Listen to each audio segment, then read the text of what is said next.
Good afternoon and welcome to TVM-News. Today is Friday, September 21st. I'm Tatiana Tell. And I'm Stephanie O'Malley. This week we'll tell you how Marywood is helping to welcome new members of the Scranton community. We also have information on the FDA drug recall. And we'll check in with TVM sports anchor Justin Kaharski to find out the latest in Marywood sports. Marywood hosted a discussion on the recent grand jury report about sexual abuse in the Catholic Church. Over 50 priests from the Diocese of Scranton were named in the grand jury report as having committed sexual abuse. Marywood's discussion program is part of a series of on-campus events called Talk of the University, What You Should Know. These talks focus on a specific local, national, or global current topic or event. Marywood-University ranks as best value among Northeast Pennsylvania universities in the 2019 U.S. News & World Report's Best College ranking. Placing at number 29 out of 60 regional universities, Marywood is one of the top 5 local 4-year private colleges in its category. The ranking also considers a school's academic quality as measured by the 2019 U.S. News Best Colleges list. The publication says it considers only those schools that are above average academically when choosing best values. Best Counseling Degrees recently ranked Marywood's graduate art therapy program number 1 for best art therapy programs nationwide based on affordability. The Master's Art Therapy program focuses on training students for professional careers as art therapist. Stephanie Weiss is director of Marywood's Art Therapy program. She says each learner in her programs is encouraged to cultivate and integrate both their artist and therapist identities. Both undergraduate and graduate degrees can be completed in 5 years. Best Counseling also ranked Marywood's undergraduate art therapy program 30th best in the country. The Student Activities and Leadership Development Office hosted a birthday party for Maxis the mascot this week. The event in the Calabro Delfino Amphitheater featured outdoor games, pin the tail on the Maxis, goodie bags, birthday cakes, soft pretzels, and a vintage t-shirt giveaway. The Student Activities and Leadership Development Office is hosting a free bus trip to Reaper's Revenge on Sunday, September 30th. Sign-ups began early this week and space is limited. The bus leaves at 5:30 p.m. and returns at 9:30 p.m. The event is free to all undergraduate students. Marywood-University and the United Neighborhood Centers want everyone in Scranton to feel at home. Marywood-University has participated as the group held its second annual Welcome Scranton event last weekend at Connors Park to promote cross-cultural understanding between long-term local residents and newcomers alike. Welcome Scranton festivities included yoga, dance, origami, a photo booth, and language classes. The free event also held a light lunch and ice cream treat for all community members. When we come back, we'll bring you local news, including the recent arrest of a Dunmore youth soccer coach. Stay tuned. Here's your check.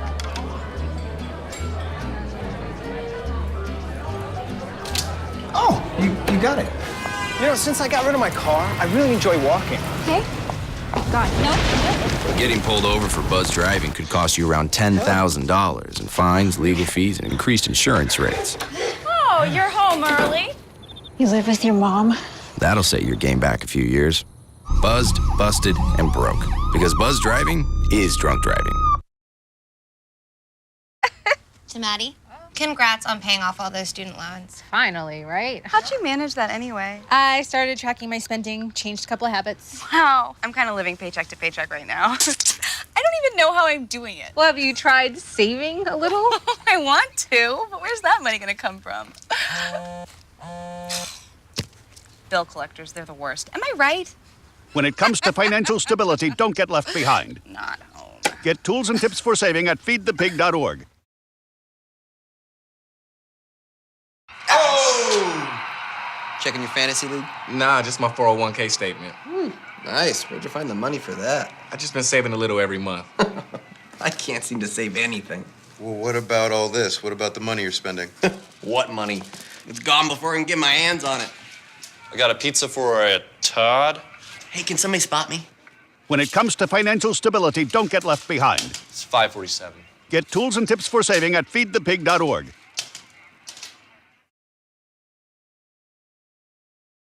I dare you. I dare you to change the world. Yeah, you. Getting that college education. I dare you to be somebody important. Like be a teacher. Or a reality TV star. I dare you to stand up here. To call the shots. To be a role model. An inspiration. An innovator. To be a teacher. Think you can change my life? Make me excited about science like you. Have a career that really means something? Then do it. I dare you.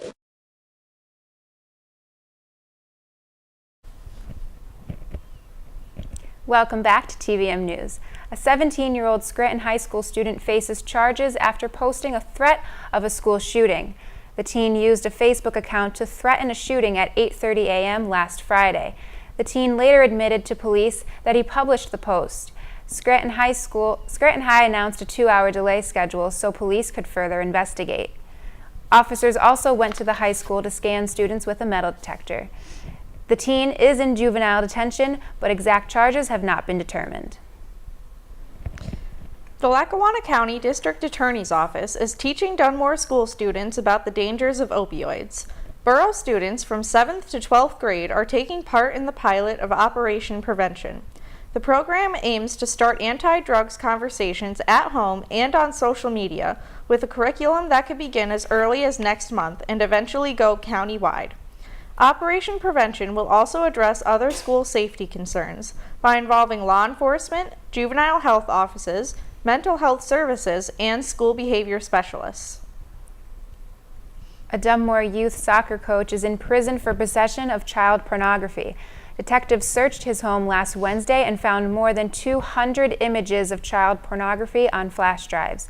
Michael Burrell coached Dunmore Greenridge Soccer and has been suspended from the program pending the outcome of the investigation. Authorities were tipped off earlier this year while investigating uploads of nude images of children. The uploads were traced to Burrell's computer.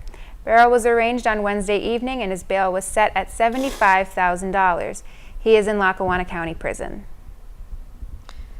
Clark Summit University has denied a degree to a student for being gay. 35-year-old Gary Campbell was set to return to the university this fall to finish his last 6 credits. Instead, he received an email from school officials saying CSU would no longer welcome him as a student due to its policy against same-sex relationships. As a private Christian college, the school has the right to dismiss students in same-sex relationships. Lackawanna College has said it will work with Campbell so that he can complete his degree. Almost 30 more victims in the Scranton Diocese have come forward since the grand jury report was released in August. The statewide report accused 301 religious leaders in all 6 of Pennsylvania's dioceses of sexual abuse cover-ups. 59 were named in Scranton alone, but the official number is 70. The number includes unnamed priests and other leaders. Bishop Joseph C. Bambera held an anointment and healing mass last Saturday at Our Lady of Sorrow. Bambera said the abuse is one of the darkest moments in the diocese's history.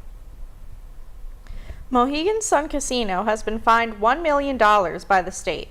The Luzerne County Casino was hit with a $550,000 penalty for not properly monitoring the main bank and free slot play. That fine came after 3 former employers admitted to taking part in a $500,000 scheme to receive free slot play. The casino is also being fined $450,000 for working with unlicensed gaming service providers like Refer Local. The Northeastern Educational Intermediate Unit, or NEIU, in Archbald was evacuated due to a gas leak last Thursday. A contractor accidentally broke a 2-inch glass line while repaving the parking lot. Police said gas was spewing into the air when the fire department arrived. About 35 employees were evacuated from the NEIU building as a precaution.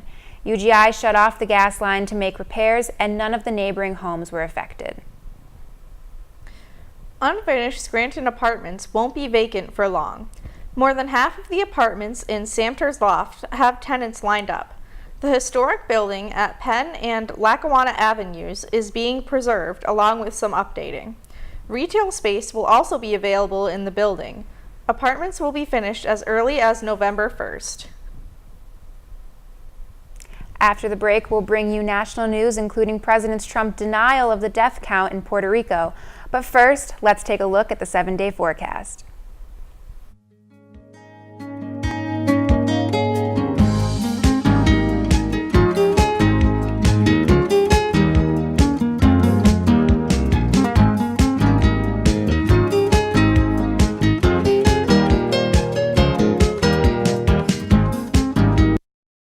What this place needs is better graduation rates. What this place needs is less childhood obesity. What this place needs is free help with taxes. What this place needs is healthy breakfasts. What this place needs is fitness programs for kids. What this place needs is early readers. What this place needs is mentors for teens. What this place needs is people to join us. What this place needs is you. To donate or volunteer, go to unitedway.org.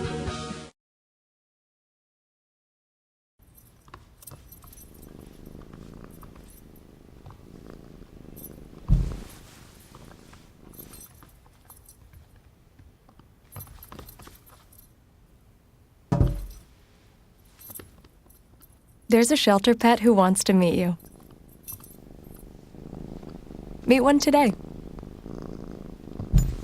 Visit theshelterpetproject.org. Adopt.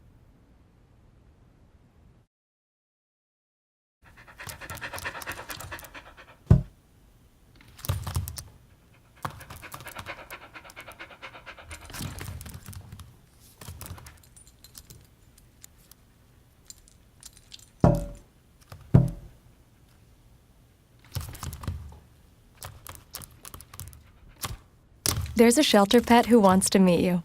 Meet one today. Visit theshelterpetproject.org. Adopt. You know what, guys? There's a lot of tree branches and dry brush over here. We should probably move the bonfire over there.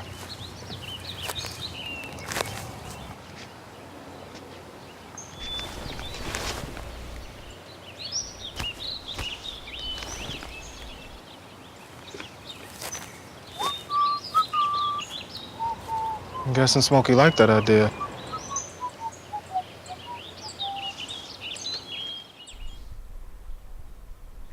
Thanks for watching TVM News. The death toll from Tropical Storm Florence has topped 3 dozens in the Carolinas.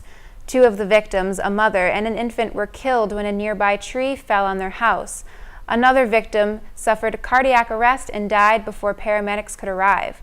1 victim died when powering up a generator, and another was killed in a wind-related accident. Although the storm finally moved out of the area earlier this week, officials say the biggest problem is flooding triggered by the rains of the storm, left as it crawled through the area. Some areas of North Carolina received over 40 inches of rain. President Trump praised those suffering for their bravery.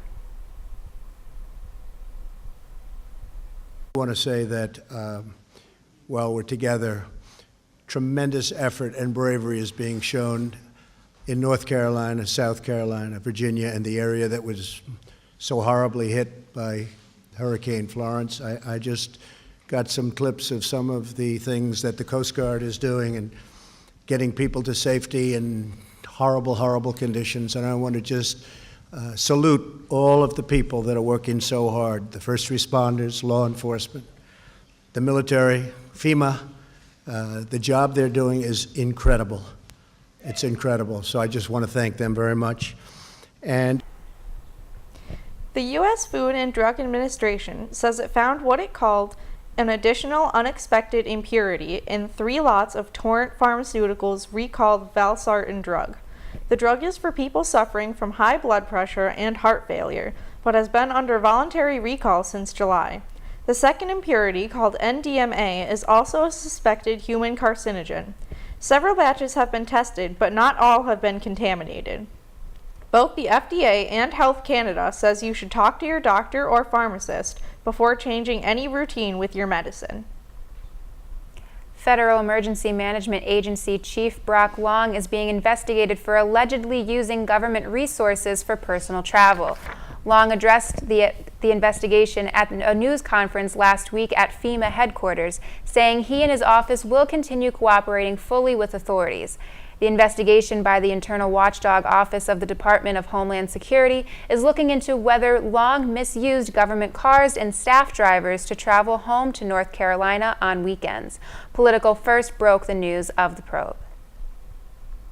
Former Trump campaign chairman Paul Manafort pleaded guilty in federal court last week to 1 count of conspiracy against the U.S. and 1 count of conspiracy to obstruct justice by attempted witness tampering. Manafort's lawyer, Thomas Sennel, said Manafort accepted responsibility. Tough day for Mr. Manafort, but he's accepted responsibility, and he wanted to make sure that his family was able to remain safe and live a good life. He's accepted responsibility, and this is for conduct that dates back many years, and everybody should remember that. So thank you, everyone. The investigation into what Manafort knows will continue. Prosecutors say they still have leverage against him, even if he is unwilling to help their investigation. Manafort also admitted to other crimes, such as money laundering and bank fraud, to foreign lobbying violations. These charges will be dropped if he cooperates. Massachusetts Governor Charlie Baker put 3 towns north of Boston in a state of emergency Friday. A string of deadly gas explosions in Lawrence, Andover, and North Andover put thousands out of their home last week, leaving 1 dead.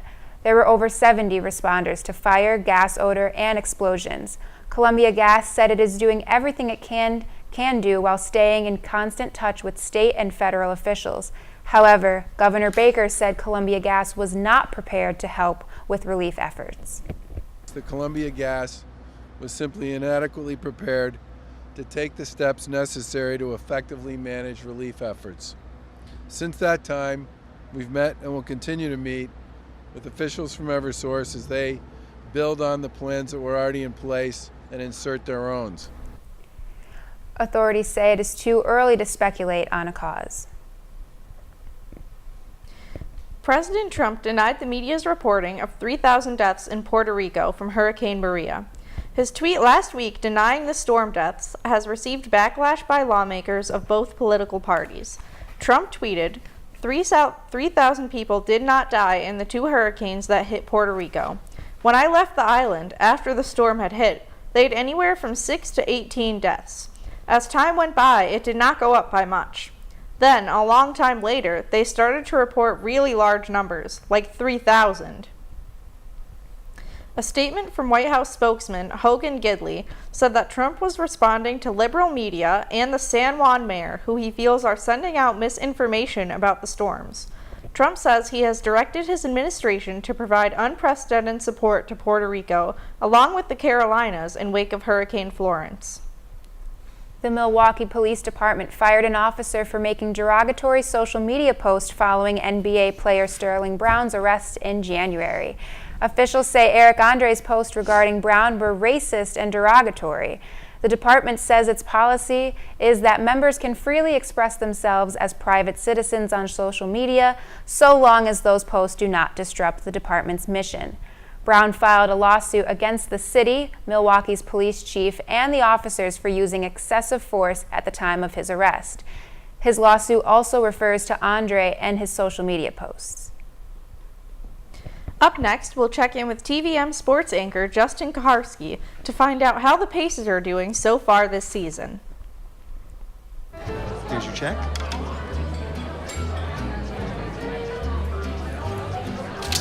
Oh, you got it. You know, since I got rid of my car, I really enjoy walking. Okay. Got it. No. Getting pulled over for buzz driving could cost you around $10,000 in fines, legal fees, and increased insurance rates. Oh, you're home early. You live with your mom? That'll set your game back a few years. Buzzed, busted, and broke. Because buzz driving is drunk driving.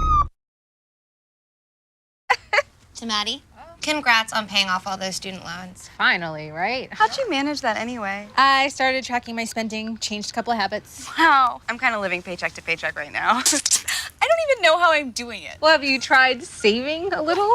I want to, but where's that money gonna come from? Bill collectors, they're the worst. Am I right? When it comes to financial stability, don't get left behind. Not home. Get tools and tips for saving at feedthepig.org. Oh! Checking your fantasy league? Nah, just my 401k statement. Nice. Where'd you find the money for that? I just been saving a little every month. I can't seem to save anything. Well, what about all this? What about the money you're spending? What money? It's gone before I can get my hands on it. I got a pizza for a Todd. Hey, can somebody spot me? When it comes to financial stability, don't get left behind. It's 547. Get tools and tips for saving at feedthepig.org.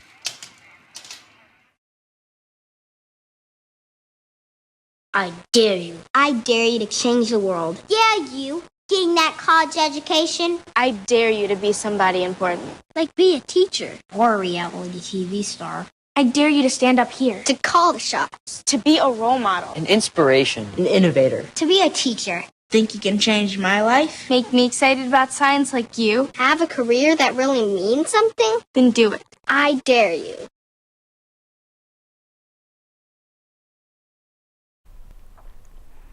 Welcome back to TVM News. Let's check in with TVM sports anchor Justin Kaharski for Marywood Sports. So Justin, anything interesting happening lately? Always, Tatiana. The field hockey team is recovering from a tough loss. Oh no, what happened? Well, Marywood's women's field hockey team had its 4-game winning streak snapped this week in a 2-0 defeat at the hands of the University of Scranton. After a scoreless half, the Royals scored a pair of goals for the win. Marywood's Carrie Schmidt had 7 saves in goal. Prior to the Scranton loss, the Pacers had extended their win streak to 4 after defeating Oswego State.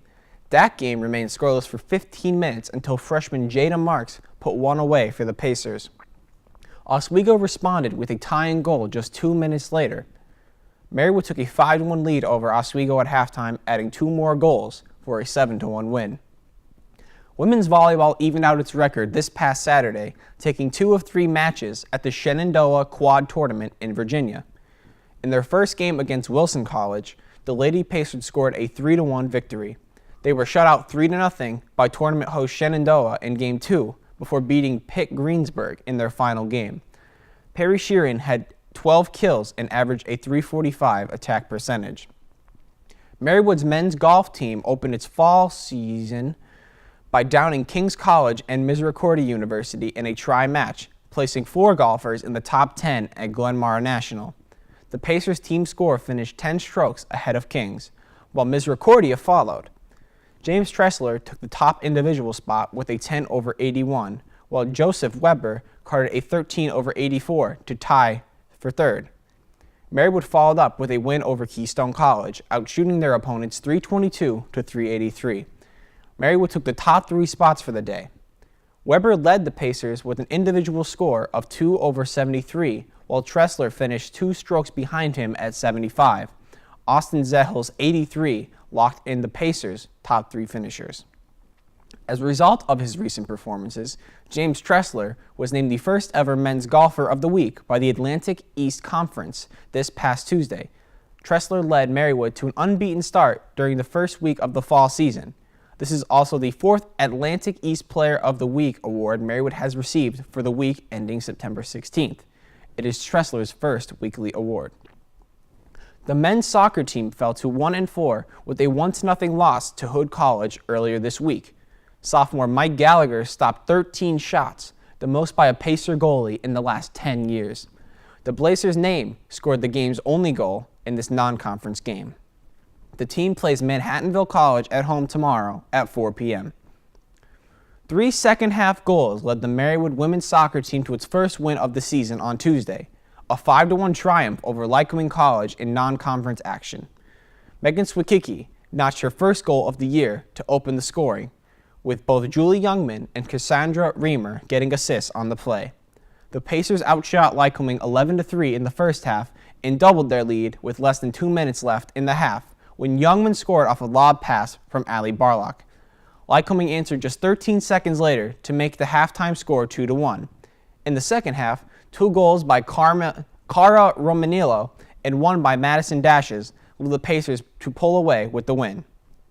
The NFL heads into Week 3 with a few unfamiliar faces as division leaders and cellar dwellers.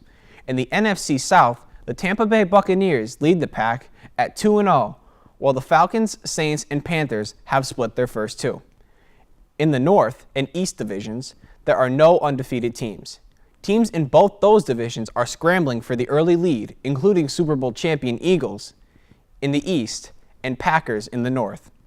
Over in the NFC West, the Los Angeles Rams are undefeated and have the early division lead as many have predicted.